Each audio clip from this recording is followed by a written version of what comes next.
देखिए हम पढ़ चुके हैं नेम रिएक्शंस हमारी चल रही थी। रोसेनमुंड रिएक्शन हम पढ़ चुके हैं जो कि preparation of aldehyde in ketone थी। इससे पहले हम पर्किंस रिएक्शन के बारे में चर्चा कर चुके हैं और बेंजोइन कंडेंसेशन के बारे में भी हम यहाँ पर चर्चा कर चुके हैं। देखो आज सबसे बहुत ही इम्पोर्टेंट रिएक्शन है एल्डोल कंडेंसेशन।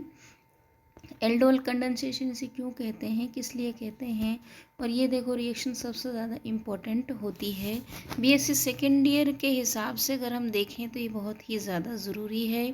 ये रिएक्शन लगभग जितनी भी क्लासेस में आप इसे पढ़ेंगे उसमें ये इम्पोर्टेंट होगी और अपना एक अलग ही स्थान रखती है। एल्डोल कंडेंसेशन के बारे में हम चर्चा कर रहे हैं। एल्डोल का मतलब होता है, एल्डोल का मतलब होता है देखो OL और AL, ठीक है। यहाँ से देखो यहाँ पर AL और OL, यानी कि अब आप समझ चुके होंगे कि L एल्कोहल ग्रुप भी होगा, है ना, और एल्डिहाइड ग्रुप भी होगा। ऑल ग्रुप भी लग रहा है एल्कोहल वाला और एल्डिहाइड ग्रुप भी लग रहा है। इस वजह से एल्डिहाइड और एल्कोहल दोनों ग्रुप इसमें उपस्थित होंगे। देखो ज़रा कैसे एल्डोल बनते हैं इससे, ठीक है। एल्डोल का बनना दैट मीन्स एल्डोल कंडेंसेशन। और एल्डोल कैसे कैसे बनेगा देखो हम चर्चा करें आगे। एल्डिहाइड एंड कीटोन्स, एल्डिहाइड भी दे सकते हैं रिएक्शन और कीटोन्स भी दे सकते हैं। हैविंग 8 लिस्ट 1 हाइड्रोजन एटम, कौन सा वाला, अल्फा। देखो अल्फा हाइड्रोजन होने, ये वाला जैसे ग्रुप है CHO, इससे दूसरा वाला जो कार्बन है ना इसे कहते हैं अल्फा कार्बन, और इस पर H होना यानी कि अल्फा हाइड्रोजन कहलाता है, ठीक है। तो हम थोड़ा सा पढ़ लेते हैं फिर चर्चा करेंगे आगे। और देखो अल्फा हाइड्रोजन, कम से कम एक है अल्फा हाइड्रोजन तो यहाँ पर होना ही चाहिए। ये शर्त है, कंडीशन है किसकी, एल्डोल कंडेंसेशन की ये कंडीशन है। अब देखिए इसके लिए आपको डाइल्यूट एल्कली लेना पड़ेगा, दैट मीन्स डाइल्यूट NaOH। कोई भी क्षार आप ले सकते हैं, कोई भी बेस आप ले सकते हैं जो डाइल्यूट हो एल्कली, जैसे कि आपने NaOH लिया है यहाँ पर। अच्छा ये रिएक्शन एसिड कैटालिस्ट की उपस्थिति में भी हो सकती है और बेस की में भी, तो दोनों ही कंडीशन में ये रिएक्शन फॉलो होगी। तो देखो सबसे पहले हम बेस की, ज़्यादातर बेस की प्रेजेंस में ही से देखा है, तो बीटा हाइड्रोक्सी कीटोन अगर कीटोन से बनता है तो उसे कीटोल कहते हैं, अगर एल्डिहाइड से बनता है तो उसे क्या कहते हैं, एल्डोल कहते हैं। चलो देखो जैसे ये रिएक्शन है, ये रिएक्शन है, इसमें 2 मोल हमने क्या ले रखा है, 2 मोल ऑफ कार्बोनाइल कंपाउंड। ये एक कार्बोनाइल कंपाउंड है, ये दूसरा है। इसे हम यूँ लिख देंगे CH3CHO, CH3CHO। दूसरा भी ये देखो CH3SH को ऐसे लिख रखा है, CH3 के 2 मोल है। ये जब इन दोनों को 2 मोल हमने एसिटाल्डिहाइड ले लिया, उसके साथ मिलाया NaOH और इनको कंडेंसेट होने के लिए यहाँ पर रख दिया, तो धीरे धीरे ये क्या करते हैं, एक ग्रुप के ऊपर तो आ जाता है OH और इधर वाले के ऊपर आ जाता है डबल बॉन्ड OH, मतलब यहाँ तो एल्कोहल ग्रुप और यहाँ पर एल्डिहाइड ग्रुप।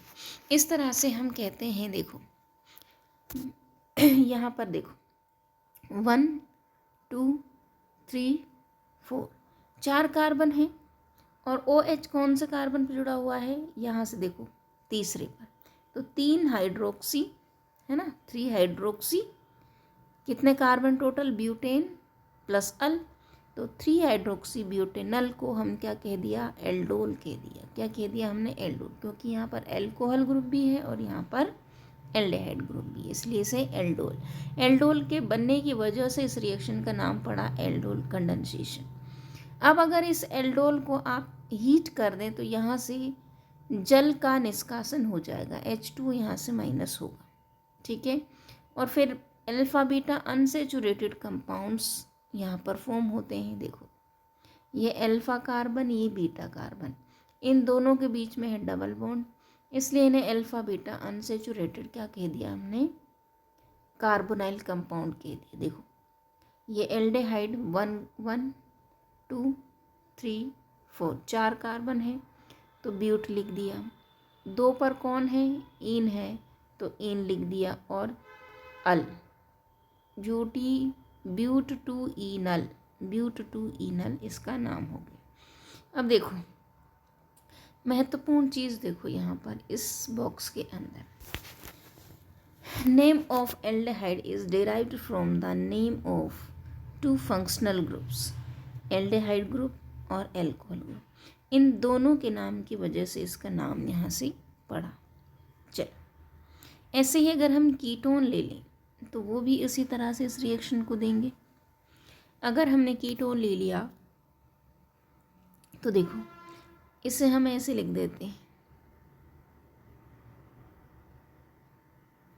ये H समझ के चले इस मेथिल ग्रुप को आप, जैसे एल्डिहाइड में ऊपर देखो यहाँ पर ये H था ना, सिमिलरली इस मेथिल ग्रुप को आप मेथिल ग्रुप ना मान के ऐसे ही ट्रीट करें कि ये आपका H है, तो एक के H से तो ये कार्बन जुड़ गया सीधा, और ये H की जगह मेथिल ग्रुप, देखो सिमिलरली वही चीज़ है जैसे यहाँ पे किया था।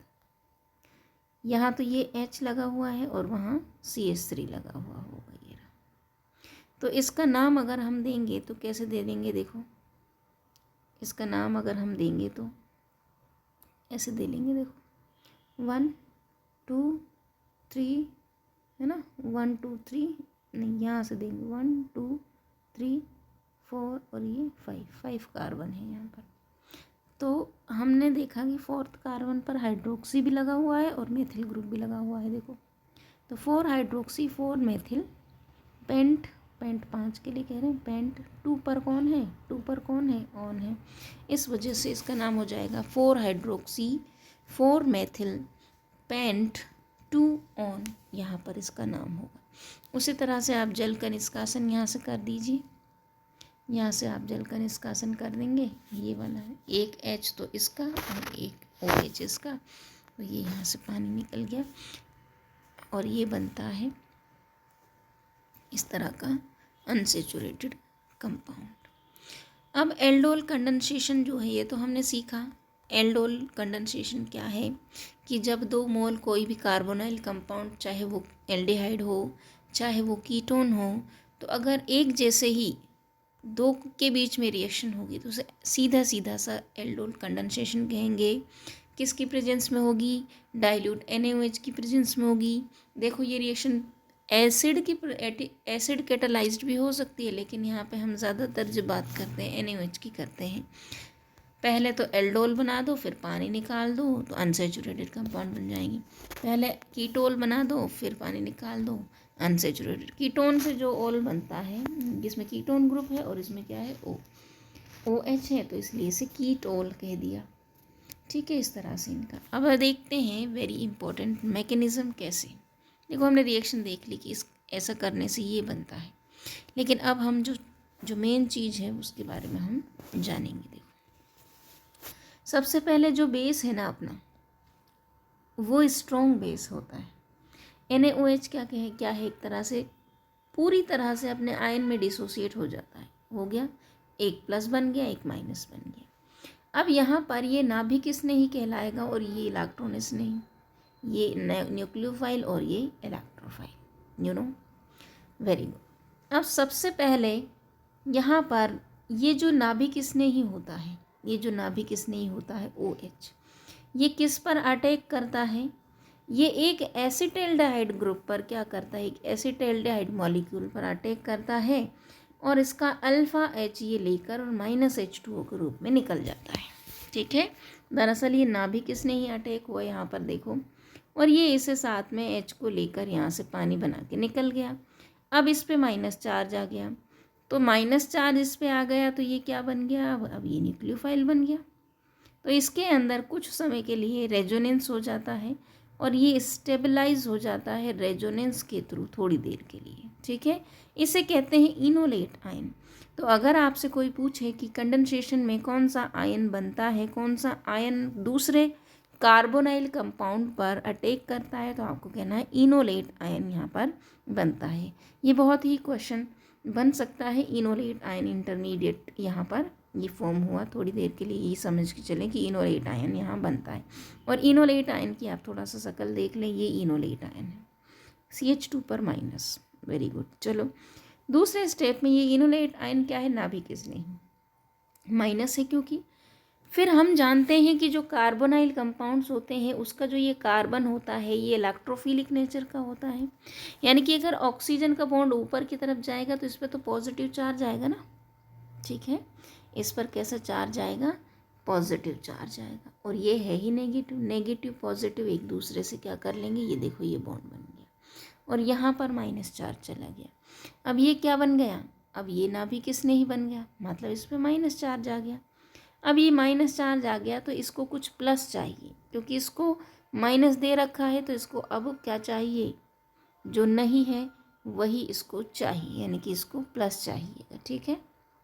अब देखो प्लस कहाँ से आएगा, जल से रिएक्शन करवा दो, जल का H प्लस और OH माइनस में टूटता है तो जल से यहाँ H प्लस मिल जाएगा और ये क्या बन गया, आपका एल्डोल बन गया।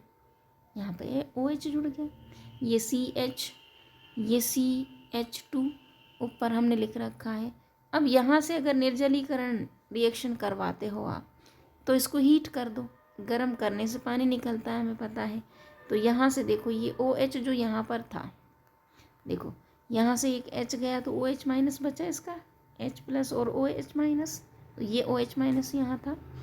ये फिर इसको जैसे ही गर्म करते हैं तो ये OH माइनस है, इसने इसका H लिया तो इसको भी चाहिए कि भाई कोई ना कोई H मिले, तो ये इस वाले कार्बन से इसका H ले लेता है और माइनस H2 बना लेता है, और साथ में ही ये बॉन्ड भी यहाँ से क्या हो जाता है, टूट जाता है। जब ये नहीं रहता तो ये भी यहाँ पर नहीं रहता। देखो अजीब सी बात है, हमने H2O से इसका H लिया, इसको गुस्सा आ गया कि मेरे H कैसे ले लिया, तो आगे जैसे ही एल्डोल बना इसने इसको क्या किया, इसने इसका H लेने की कोशिश की। यहाँ पर देखो ये वाला H, ये वाला H, इस कार्बन का H लिया और OH H2 बना के अब तो चला गया तो कह दिया कि देखो इसकी बस्ती उजाड़ गया, ये OH भी ले गया इससे, है ना, ये OH भी यहाँ से बाहर निकल गया, इनकी डबल बॉन्ड यहाँ पर फॉर्म हो गया। इस तरह से यहाँ पर 2-ब्यूटेनल बनता है, 2-ब्यूटेनल बनता है, 3-हाइड्रोक्सीब्यूटेनल से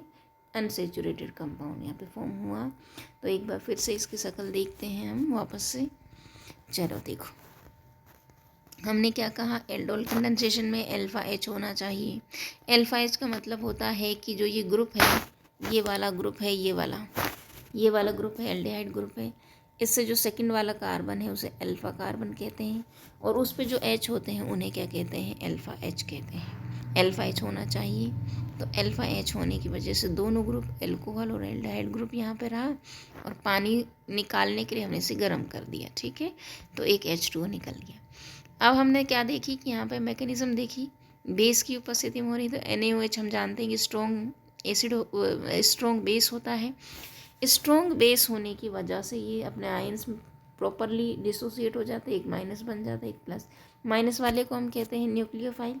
न्यूक्लियोफाइल अटैक करता है एक अणु के ऊपर, किसका, ये H उड़ा के ले जाता है ये, ठीक है, वो खुद तो टूटा हुआ था, दूसरे को तोड़ेगा, यानी कि इसको भी इसने तोड़ दिया, से -H2 इनोलेट आयन बना। इनोलेट आयन थोड़ी देर के लिए स्टेबलाइज होता है रेजोनेंस के थ्रू। इनोलेट आयन क्या है, एक तरह से नाभिक स्नेही, क्योंकि इसके पास माइनस चार्ज है, नाभिक स्नेही अटैक करता है अपने खुद के ही दूसरे मॉलिक्यूल पर, और ये कार्बोनाइल कार्बन का इलेक्ट्रोफिलिक नेचर होता है, इस वजह से नाभिक स्नेही इस प्लस के ऊपर जाकर जुड़ जाता है, तो कार्बन और कार्बन के बीच में बॉन्ड फॉर्म हो गया। अब यहाँ पर H नहीं है, इसको H चाहिए, क्योंकि माइनस है तो उसको प्लस चाहिए, तभी ये स्टेबल हो सकता है, राइट। तो देखो इसको H कहाँ से मिलेगा, जल से रिएक्शन करवा दो, जैसे ही जल से रिएक्शन करवा दी जल का एक H प्लस इससे जुड़ गया, यानी कि इस वक्त जो जल है वो एसिड का काम कर रहा है, और जो ये है, ये आयन है, ये बेस का काम कर रहा है, H प्लस ले रहा है, ठीक है। तो यहाँ पर देखो 3-हाइड्रोक्सीब्यूटेनल बन गया, ये OH, ठीक है, ये कंपाउंड यही तो बनाना था, यही तो एल्डोल है, और इसी को कहते हैं एल्डोल कंडेंसेशन। अब ये कम स्थायी होता है, इस वजह से इसको थोड़ा सा हीट अगर कर दिया हमने, गर्म कर दिया, तो यहाँ से ये पानी निकाल देता है, ठीक है, पानी निकाल के इस तरह से ये कंपाउंड फॉर्म कर लेता है। तो ये थी आपकी एल्डोल कंडेंसेशन। नेक्स्ट ही क्रॉस एल्डोल कंडेंसेशन भी होता है। क्रॉस का मतलब है, देखो यहाँ तो हमने एक जैसे मॉलिक्यूल के बीच में कंडेंसेशन कराया था, क्रॉस का मतलब है कि एक तो कीटोन हो, एक एल्डिहाइड हो, या फिर दूसरी तरह का एल्डिहाइड हो, फॉर्मेल्डिहाइड और एसिटेल्डिहाइड की रिएक्शन, मतलब दोनों सेम ना हो। तो क्रॉस एल्डोल कंडेंसेटर हम कम पढ़ेंगे नेक्स्ट वीडियो के अंदर। अभी हम इतना पढ़ रहे हैं। बच्चों से बार बार देखो और इसे नोट करो, अपनी कॉपी में प्रैक्टिस करो और इसे समझो कि क्या है ये, और समझ में तो मेरे ख्याल से ये आ गया होगा किस तरह से ये एल्डोल बहुत ही इंपॉर्टेंट होती है। अल्फ़ा एच होना चाहिए, यहाँ पे डाइल्यूट NaOH से रिएक्शन हो रही है, एल्डोल बन रहा है। एल्डोल को अगर गर्म कर दोगे तो अनसेचुरेटेड कंपाउंड फॉर्म होते हैं। इसी तरह से ये मैकेनिज्म आप देख लीजिएगा इसका, ठीक है। So thank you so much.